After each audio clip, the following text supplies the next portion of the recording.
The women screamed, their voices cracked through the humid stillness like glass shattering on concrete. Dozens of Japanese comfort girls, newly captured, backed against the wooden barracks walls, their eyes wide with terror. Some clutched torn skirts around their knees.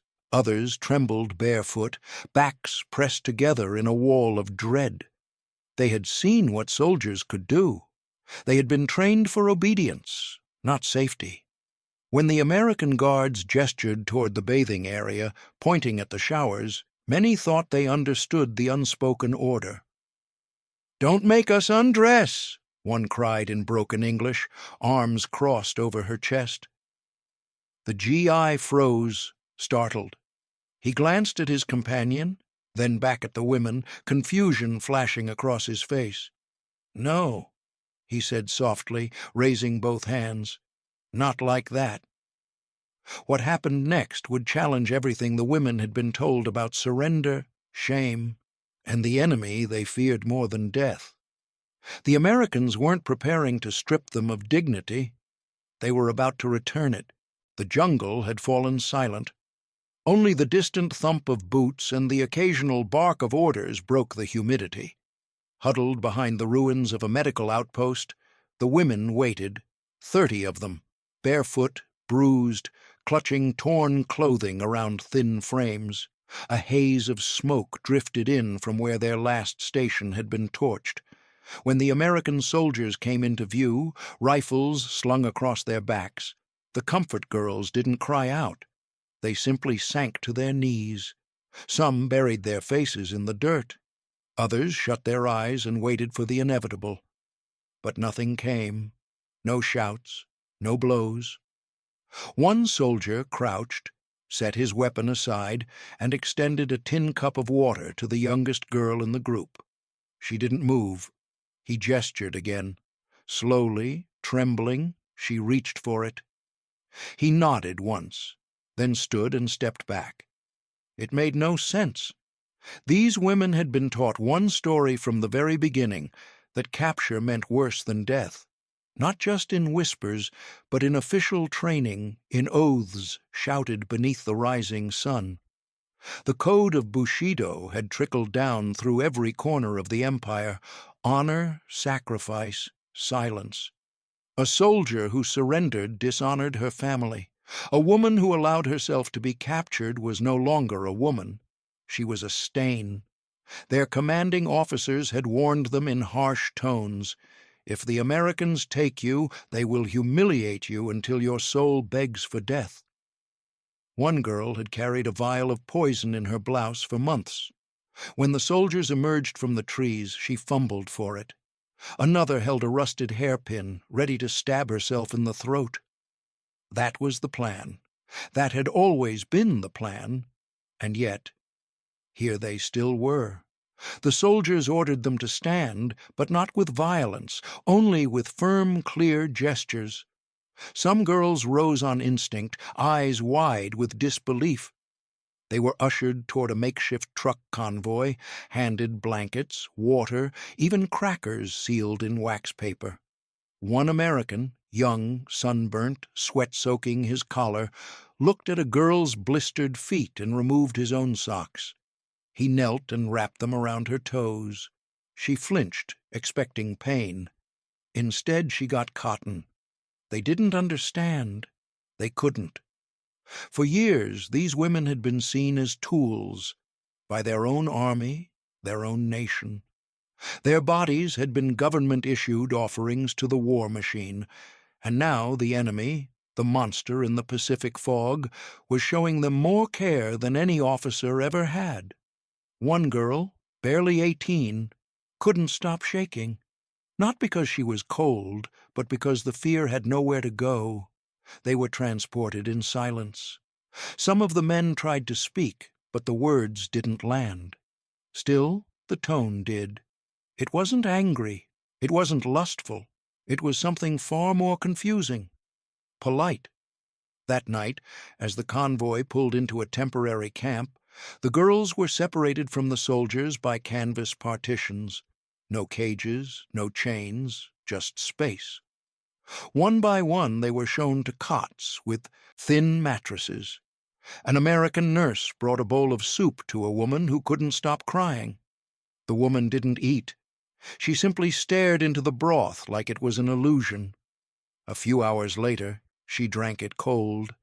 Every sip was a betrayal of what she had believed. And still, nothing happened. No punishment, no screaming. Just the low hum of generators, the rustle of blankets. One girl whispered in the dark, "Why haven't they hurt us?" No one answered. They didn't sleep. They couldn't.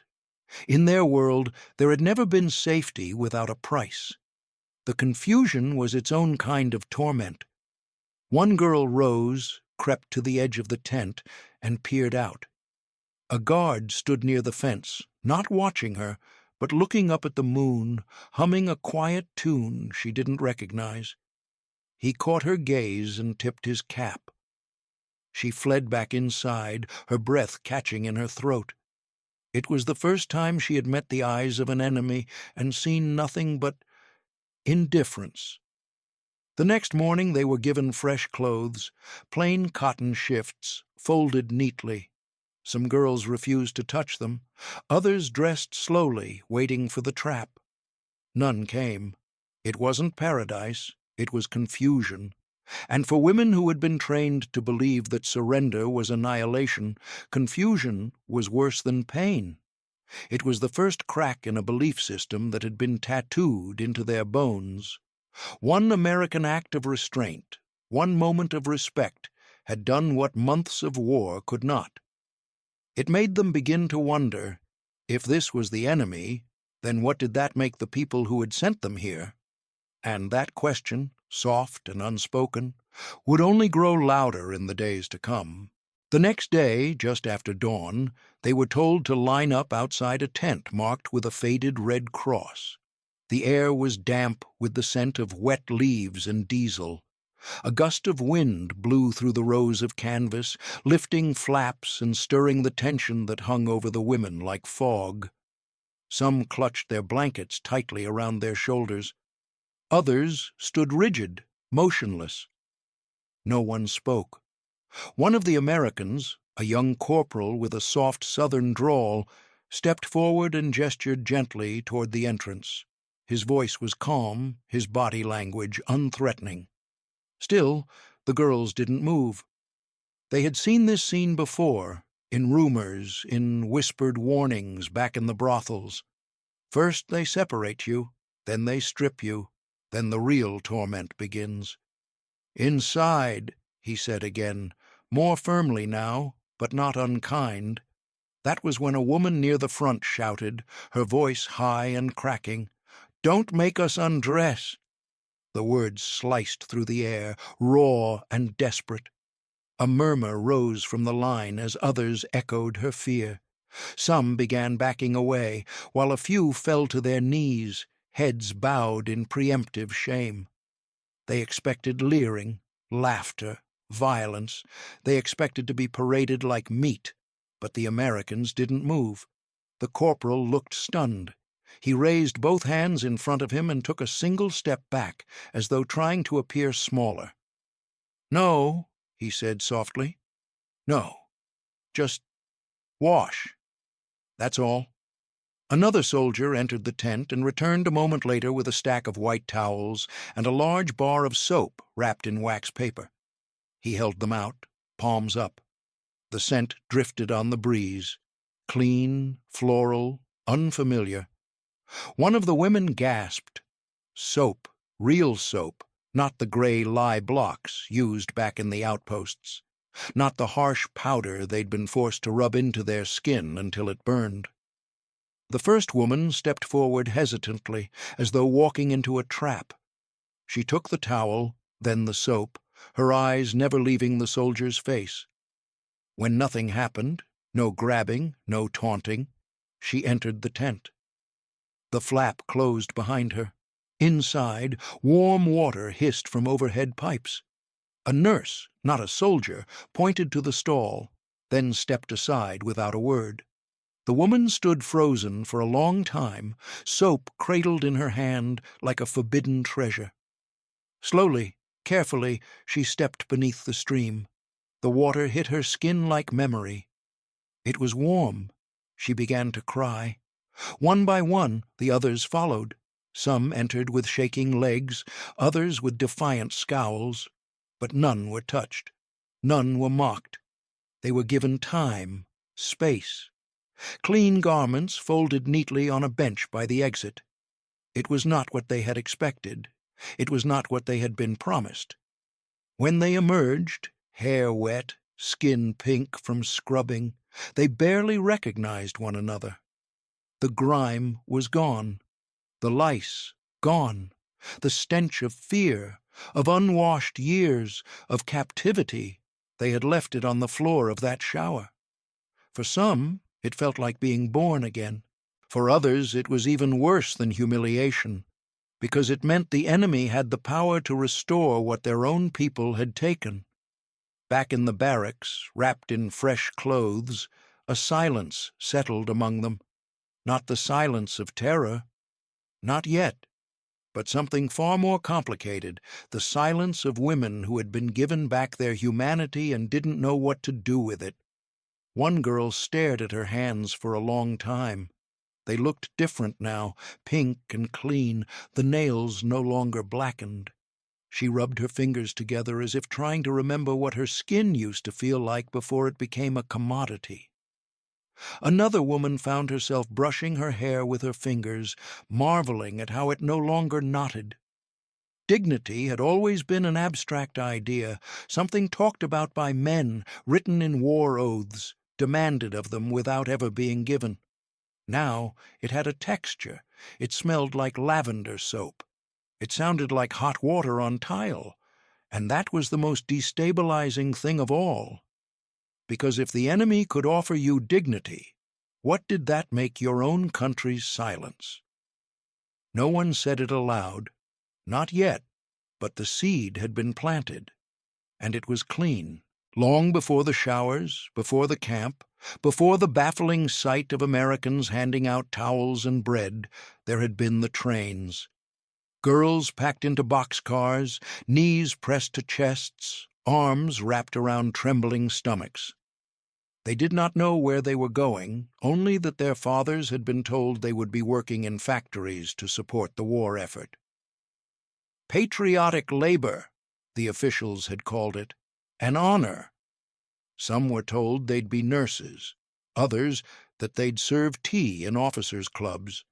One girl, just 16, had believed she was being sent to a canteen kitchen in Manila. They were not. The first brothel was a crumbling building behind a supply depot on the outskirts of Rabaul. Bamboo mats lined the floor, and canvas sheets hung between rooms. The air smelled of mold and sweat. When the girls arrived, stunned and silent, a man in uniform handed them a bucket of water and told them to bathe. Then, without ceremony, the first soldier entered, and then another, and another. From that day forward, the rhythm of their lives was measured not in days, but in visits, sometimes a dozen men per day, sometimes more. Some women bled so heavily they had to be stitched. Others went silent for weeks, staring at nothing, eating only when forced. Disease spread quickly, gonorrhea, syphilis, infections left untreated. Those who could no longer serve were moved to the kitchens or swept away entirely, their fates whispered behind trembling hands.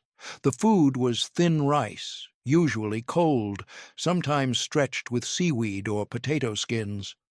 Water came in rationed buckets. Baths, once a week if they were lucky. Beatings, always unpredictable. One girl remembered being slapped for coughing, another for crying.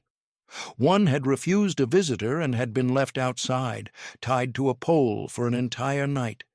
She never refused again. They weren't allowed to write letters. They weren't given their real names anymore. The guards called them by numbers, or worse, by slurs in languages they couldn't understand. They weren't human. They were inventory. And yet, perhaps cruelest of all, they were told they were necessary. Officers reminded them regularly, "You are part of the war machine. You're serving the empire. Without you, the men will lose discipline." That lie was repeated so often that some began to believe it. Their suffering became not just normalized, it became duty, even pride for a few who clung to meaning. But always in the shadows of that lie lurked another one. The Americans.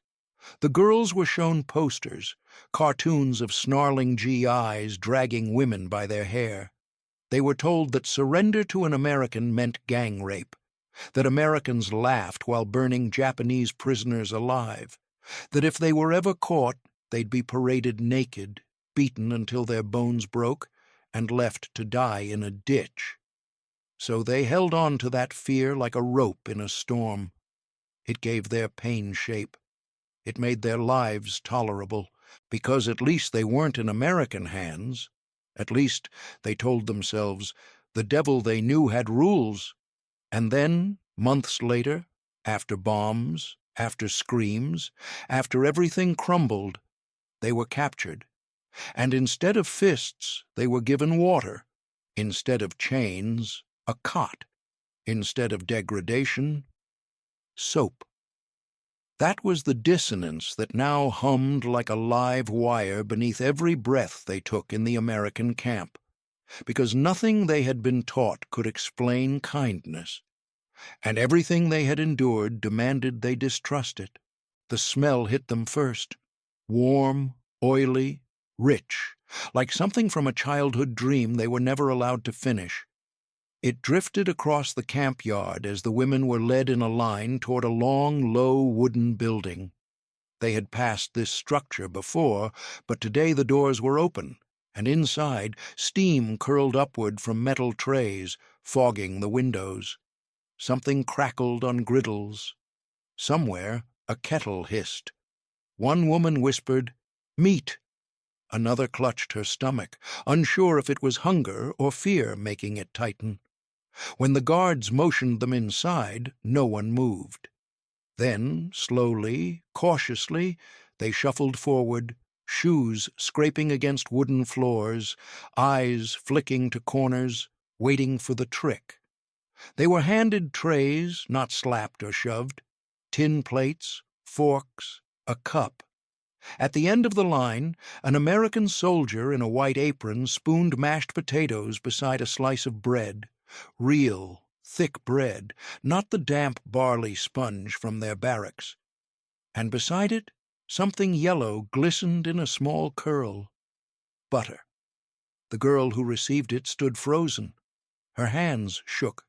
She had not tasted butter in years. Most of the others never had. She stared at it like it was made of gold. "Move," the soldier said, not unkindly. She stumbled to the side, still staring at the plate as if afraid it would disappear. They found seats at long tables. Some women refused to sit.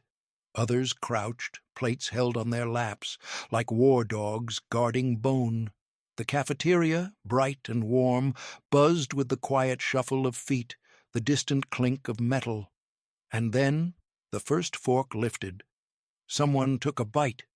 A breath caught. A hand trembled, and the dam broke. A woman near the end of the table sobbed openly, spooning potatoes into her mouth between gasps. Another chewed slowly, reverently, tears spilling over her cheeks. No one stopped them. No one mocked. The guards stood silently near the doors, rifles slung, watching without comment. But not everyone ate. One woman pushed her tray away. "It's poisoned," she whispered in Japanese. "They want to soften us." Another picked at her bread, sniffed it, tore it into pieces and tucked them into her blouse. Several others followed her lead, hiding crusts inside sleeves, beneath waistbands, under folded napkins. They had learned that kindness always had a cost.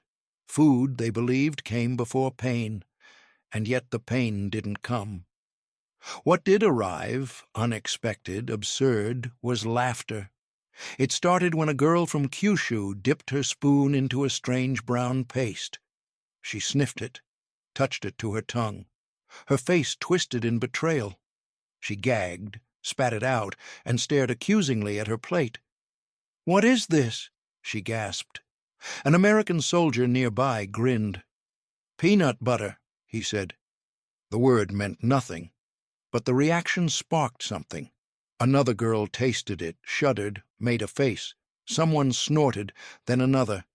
Then laughter, real breathless laughter, like a secret let loose after years in the dark. They covered their mouths, glanced nervously at the guards, but no one stopped them. The sound grew louder, awkward, and beautiful. It was the most dangerous sound in the room, because it didn't belong in captivity. It belonged in a world where you were allowed to feel safe. By the end of the meal, some women had cleared their plates, others left food untouched. One sat quietly, staring at the curl of butter as it melted into bread, unable to lift it to her mouth. It was too much, too soft, too good, too wrong. When they stood to leave, no one spoke. The trays clattered into bins. The smell clung to them, tucked into hair and fabric, a scent of things once thought myth. That night, under rough wool blankets, one girl whispered, "It was real, wasn't it?" Another answered, "Yes, and that's what scares me most." The words lingered long after the girl had turned her face to the wall. In the stillness of the barracks, where breath usually moved like smoke through fear, the air now buzzed with something else, an unease born not of violence, but of kindness. Sleep no longer came easily. Thoughts grew loud in the quiet. Voices barely above whispers crept from bed to bed. They weren't whispers of pain, but of disbelief. "Did you see the way he handed me the tray?" one murmured. "He didn't even look at my legs." Another replied, "The guard outside plays music every night, just standing there." It was hard to say whether the voices were born of hope or horror. That night, a single question passed between them like a secret too dangerous to keep. "What if they're not monsters?" The girl who asked it sat up slowly in the dark, her eyes wide and damp. The silence that followed was suffocating. No one responded, but no one shushed her either. It was a thought they had all tasted, but none had dared swallow. Because if the enemy wasn't the demon they'd been taught to hate, then everything else began to crack too.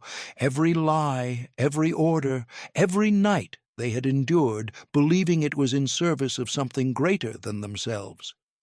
Beyond the canvas walls, the camp was unnervingly calm.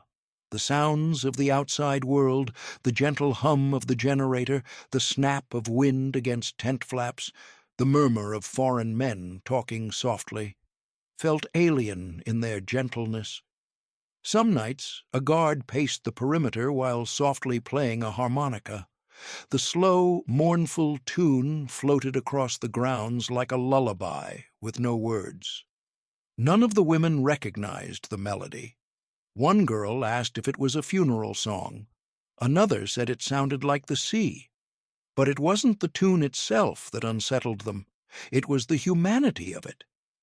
Why would a creature meant for violence carry music in his pocket? The very next day, a new kind of permission shocked them more than any rations or soap. Each woman was called individually to a small table beside the infirmary, where an older Japanese-American nurse waited with folded hands and a quiet voice. "You may write a letter home," she said in their native tongue. The translator explained they could write one page to be reviewed by the Red Cross. She offered them a pencil and a sheet of thick cream-colored paper. Many of the women froze, some backed away. They hadn't seen blank paper in years. A few looked at the translator as if she had just offered poison. Eventually, one girl, one of the youngest, stepped forward. She took the pencil with trembling fingers. It had been so long since she'd written anything by choice, her hands didn't remember how. She stared at the blankness of the page, the full weight of choice settling over her like a wool coat. And then she wrote, "Mother, I am alive." She paused.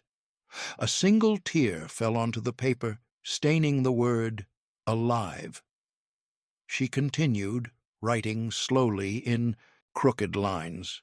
"I have food, real food. I was given new clothes. The Americans do not hurt us. I do not understand why." She hesitated, then scratched out the last sentence. She didn't know if it was allowed, or if it should be. The letter never reached its destination. It was intercepted, read, and quietly shelved by a Tokyo censor whose job it was to filter out confusion. The man who read it had processed thousands of similar reports, reports of heroism, of loyalty, of unyielding devotion to the emperor. But this one was different. It didn't cry for help. It didn't praise her captors either. It simply questioned, and questions were far more dangerous than any answer. He folded it once, slid it into an envelope marked "Review Pending," and locked it in a drawer. But long after he had moved on to other papers, he remembered the line, "I do not understand why." Back at the camp, the harmonica played again that night. The women listened in silence, no longer afraid of the sound, but afraid of what it stirred in them.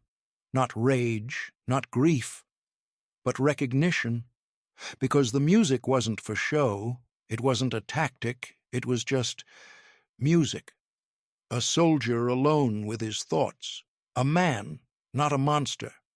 And that truth was harder to face than any blow, because if the enemy had a soul, then who had stolen theirs? It started with a tin box, small, scratched, nothing special. The corporal placed it on the table one morning during roll call, gave a short nod, and walked away. Inside were needles, thread, and a handful of buttons, some pearl, some plain. A few spools of cotton thread, faded but usable. The women gathered around it silently, staring at its contents like an artifact from a forgotten world. One reached out, lifted a needle, then dropped it quickly, as if it might burn. It was the first time in years anyone had offered them something without demand. No instructions, no trade, just here. A few women took to mending their uniforms in silence that afternoon, the needle strokes slow, uncertain. The fabric was rough, unfamiliar. But the act itself was sacred. They were not being forced to sew another man's patch or hem a soldier's trousers. These were their own sleeves, their own knees, and that, ownership, was more jarring than any insult could have been. Later, a private brought a small pouch of seed packets from a nearby supply depot. He set it on a step outside the barracks and said only one thing: "Grow something." No one moved for a long time. Eventually, one woman, thin, stoic, from Nagoya, stepped forward and picked up the packet. She didn't open it, not at first. She turned it over in her hand, examining the English letters and the image of a daisy printed on the front. "Why would they give us something that takes time to bloom?" she asked no one in particular. "We might be dead tomorrow." But the next day she was seen kneeling in the dirt beside the barracks, using a spoon to carve a shallow bed into the earth. Then came the mirror. Small, square, with a chip in one corner. It arrived alongside a bar of soap and a worn tube of lipstick, bright red. A nurse, older and quiet, placed it on the table where the women gathered for meals and left without explanation. The mirror sat untouched for hours. Then, just before dusk, a girl approached it. She picked up the lipstick slowly, turning it in her fingers as if it might dissolve. She hadn't seen her reflection in over 3 years. She leaned in. What stared back at her was not a comfort woman, not a ghost, not an enemy, just a face. Pale, thinner than she remembered, with shadows beneath the eyes. She opened the lipstick, twisted it up, and hesitated. Then, in one defiant stroke, she painted her mouth crimson. It wasn't for vanity, it wasn't for seduction. It was a reclamation, an obscene, glorious return of femininity in a world that had stolen it. The other women stared. One laughed, a brittle, disbelieving sound. But no one stopped her. The next week brought books, English readers, children's stories mostly, donated by the Red Cross or left behind by some other unit, picture books with thick pages and large lettering. A translator began reading aloud in the evenings. Slowly, clumsily, the women followed along. The words were foreign, but the stories were not. A girl lost in a forest, a boy who built a kite, a turtle who dreamed of flying. The camp became strangely quiet during those hours, as if the books cast a spell more potent than any sermon or slogan. One evening, as the translator read a story about a bear learning to dance, one of the women whispered, "It's beautiful." She looked shocked at her own words. "But it's American," another said, confused. The group fell silent. That was the contradiction they couldn't shake. If beauty could come from the enemy, if lipstick and laughter could exist in prison, then what did that say about the world they had left behind? That night, the woman who planted the seed knelt again beside her garden patch. Nothing had bloomed, but she watered it anyway. Weeks passed. The flowers still hadn't come, but something else had begun to grow on the other side of the world. In shadowed offices of Tokyo's military intelligence, men in stiff uniforms read translations of intercepted letters and stared at them with tight jaws and silent fury. The words were simple, almost childlike. "They gave me soap. We ate meat today. They let us rest." One girl wrote, "I had forgotten the color of my own skin." Another said, "I am afraid of how kind they are." These weren't pleas for help.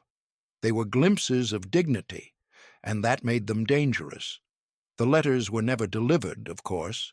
They had been filtered through censors. Some slipped by American hands into Red Cross pouches. Others simply whispered across fence lines to POWs who would be repatriated or escape. But even fragments of those words carried power. Power enough to splinter the steel certainty of men still hiding in the jungle or crouched in caves, loyal to a crumbling order. By late summer, rumors had begun to move across the Pacific faster than ships.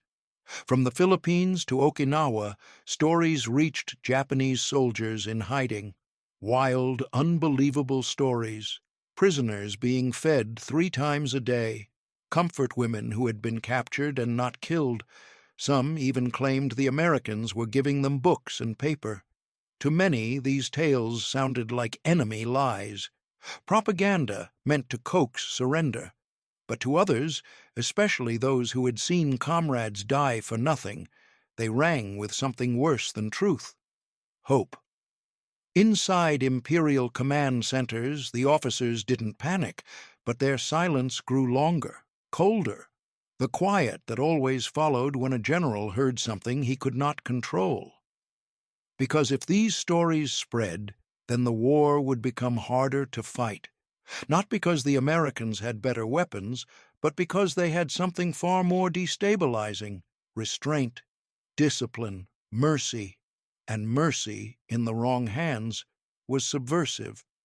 Back in the camps, the women had no idea the weight of their existence was echoing across oceans. They woke, they washed, they ate strange food. They read about turtles and flowers and flying bears. Sometimes they cried without knowing why. Other times they laughed, quickly covering their mouths in shame. But slowly they began to move differently. Not defiantly, but deliberately. When one woman stood in line with her head upright, others followed. When another swept the barracks floor without being asked, no one stopped her. These were small things, quiet things, but they were acts of resistance, not against their captors, but against the identity forced on them by the war. They were not playthings. They were not broken. They were not disposable.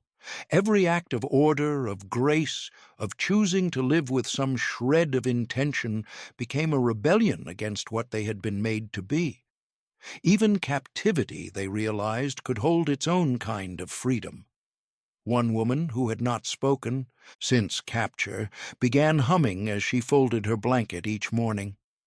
Another began teaching a girl from a different village how to write her name again. They weren't reclaiming the past. Too much of that had been burned away, but they were sketching something else, a future, however narrow, a self that could survive this. And while Tokyo tried to smother the spread of their stories, the damage had already begun. Not in the newspapers, but in the minds of those who heard the whispers and dared to believe them. That maybe surrender didn't mean erasure, that maybe survival didn't have to feel like shame, that maybe, just maybe, there was a life after obedience. All it took was a crack, and dignity, like water, found every one of them. The mirror wasn't meant to be profound. It was small, square, and slightly cracked in the corner. One of the nurses had left it on a wooden stool outside the infirmary, nestled between a comb and a tin of powdered soap. A quiet gesture. Forgotten, maybe. Or maybe deliberate. Most of the women walked past it without a second glance. They had stopped looking at their reflections long ago. There was nothing they wanted to see. But one girl stopped. She had been one of the quietest since arriving. 19, maybe 20, with narrow shoulders and the posture of someone still bracing for the next command. Before capture, she had been stationed near Saipan, forced to serve Japanese officers whose cruelty had blurred into routine. She didn't flinch anymore, not at slaps, not at shouting, but the mirror made her hesitate. She picked it up with both hands and turned it slowly toward her face. The image startled her. She had expected to see damage, a reminder of how far she had fallen. But instead, she saw eyes. Brown, wide, uncertain. Her lips were chapped but full. Her hair, though cropped unevenly, caught the sunlight like black thread. There were dark patches beneath her eyes, but they did not make her ugly. They made her tired and real. It was not the face of a victim she saw. It was the face of someone who still existed. She kept staring, barely breathing.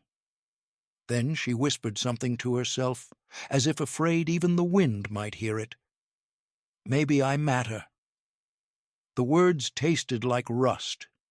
No one had told her that before, not in the brothel, not in the camps, not in the long march to nowhere. The idea that her existence had value, untethered from utility or obedience, was more disorienting than hunger. She looked again, harder this time, as if she might find proof, and what she saw frightened her. Not because it was monstrous, but because it was familiar. There was still a person in there. She set the mirror down carefully. Her hands trembled. Later that afternoon, the nurse who had left the supplies returned. She was a woman in her 40s, Japanese-American, with a soft voice and tired eyes. She knelt beside the girl and began to sort the medical kits. The girl didn't speak. She simply watched. The nurse, without looking up, said, "When I was your age, I didn't think I mattered either." The girl blinked. A long silence settled between them. The nurse reached into her pocket and pulled out a small piece of folded cloth. She unwrapped it to reveal a faded lipstick tube, half-used, dull, but intact. "My sister sent this to me from back home," she said. "In America." She held it out. "Would you like to try?" The girl hesitated. Then she nodded. It wasn't the color that changed her. It was the ritual, the way the nurse dabbed it gently onto her lips, the way the act was done not for survival or seduction, but simply because she deserved to feel like herself again. For the first time, The girl didn't feel like an object. She felt like a woman, a human, a soul. And that was the moment everything shifted, because self-worth, once glimpsed, cannot be unseen. It is not loud, it does not scream, it doesn't need to. It simply waits for you to recognize it, then refuses to let you return to what you were before. As the nurse stood and walked away, the girl looked into the mirror one last time. This time she smiled. It wasn't wide, it wasn't perfect, but it was hers. If you're finding this story powerful, give it a like and let us know in the comments where you're watching from. We'd love to hear from you. Then came the day the gates opened. The war was over. The announcement came not with celebration, but with a strange, hollow quiet, as if the camp itself exhaled. There were no drums, no banners, no flag raised in victory. Just a list of names, a line of trucks, and orders to prepare for repatriation. The women packed what little they had, scraps of fabric, folded letters never sent, a mirror here, a comb there. One woman, solemn and careful, tucked a used bar of American soap into a towel and wrapped it like a sacred relic. Another placed a worn-out English children's book beneath her blouse, pages softened by too many thumbs and too much wonder. The journey home was not triumphant, it was disorienting. Trains rattled through landscapes that looked less like a country and more like a corpse, forests stripped for firewood, cities bombed into gravel, bridges twisted like broken ribs. Tokyo was barely a city anymore, just ruins with people walking through them like ghosts. When the women stepped off the train, there were no families waiting, no arms wide open, just the stench of dust, the taste of smoke, and the realization that what they remembered no longer existed. They were strangers in their own land. The hardest part wasn't the hunger. It wasn't the dirt under their fingernails or the shelters crowded with orphans and widows. It was silence, the thick, suffocating silence that greeted them when they tried to speak. They couldn't tell their neighbors what had happened, how they had survived, what they had seen, and they certainly couldn't tell them about the American nurse who had offered lipstick, or the soldier who gave them books, or the meal of mashed potatoes that made them cry. These were not stories Japan was ready to hear. Their survival had come at too high a cost, for others, for pride, for the empire that now lay buried in ashes. No one wanted to know that the enemy had shown mercy. To speak of it was to betray the dead. So they said nothing. In alleys and temples and bombed-out districts, they melted into the wreckage. Some tried to resume the lives they'd once had. Others took new names. One woman sold her comfort kimono in exchange for a sewing kit and made school uniforms for children she would never bear. Another walked daily to the river and sat alone with her thoughts, too full to speak, too hollow to cry. The war hadn't ended for them. It had just changed shape.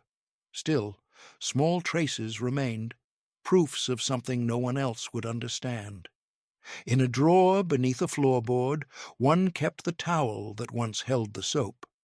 She never used it. She only unfolded it now and then to smell it. Another woman pressed the pages of her children's book flat beneath a crate of rice. She couldn't read it anymore. She had forgotten the words. But she remembered how it felt to hear them aloud. A third carried a broken mirror, wrapped in cloth, hidden inside a wooden box. Her reflection no longer shocked her. But some days she looked just to remember. They did not speak of the kindness they had seen, but they carried it. In their posture, in the way they handed food to others, in the way they swept their doorways. The world would never know their whole story, and maybe that was safer. But sometimes late at night, as Tokyo slept under its blanket of quiet sorrow, a woman would sit by a window, her fingers brushing a scar, and whisper to the dark, "They didn't break me. They saw me." And that, in the end, was enough. Years passed. The war faded from newspaper headlines, then from textbooks, then from memory. Streets were rebuilt, towers rose, children ran through schoolyards that had once been craters. But in one small house in Osaka, a grandmother folded a blanket every morning, neatly, deliberately, and placed it at the foot of her bed. It was faded now, thinned by time, but still intact. A U.S. Army issue wool blanket, once olive green, now nearly gray. She never spoke of where it came from.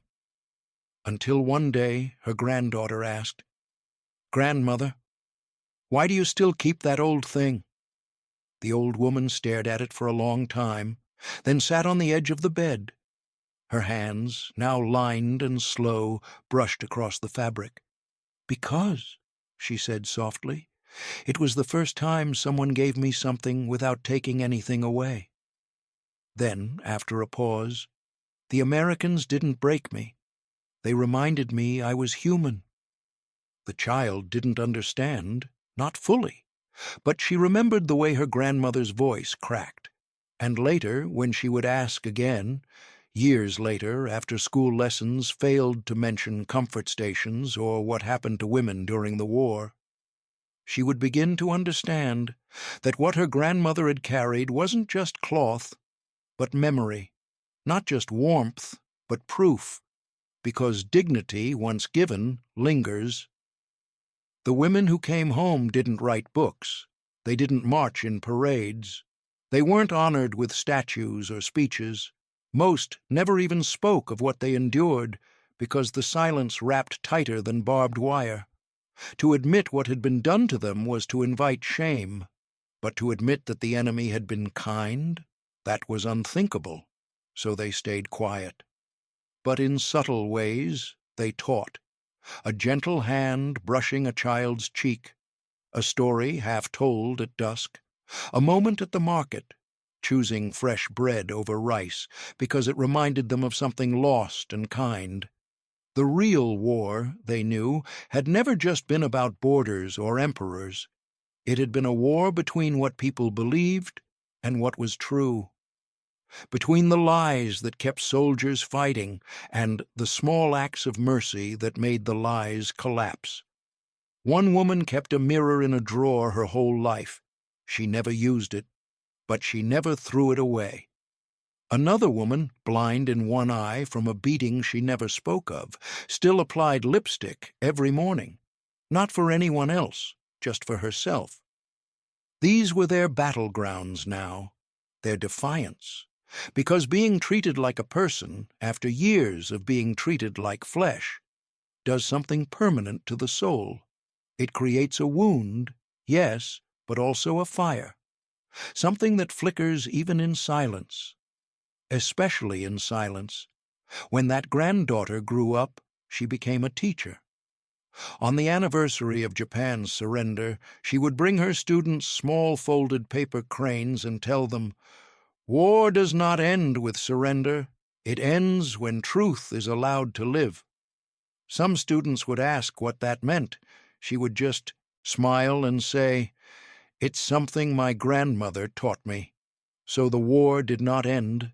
It echoed, not in gunfire, but in memory, in blankets kept too long, in stories passed in whispers, in women who learned to stand upright even after everything had been taken from them, and in one woman's voice, frail but clear, telling the child at her feet, "They reminded me I was human." If this story moved you, like the video, and tell us in the comments where you're watching from. Thank you for remembering this forgotten war with us.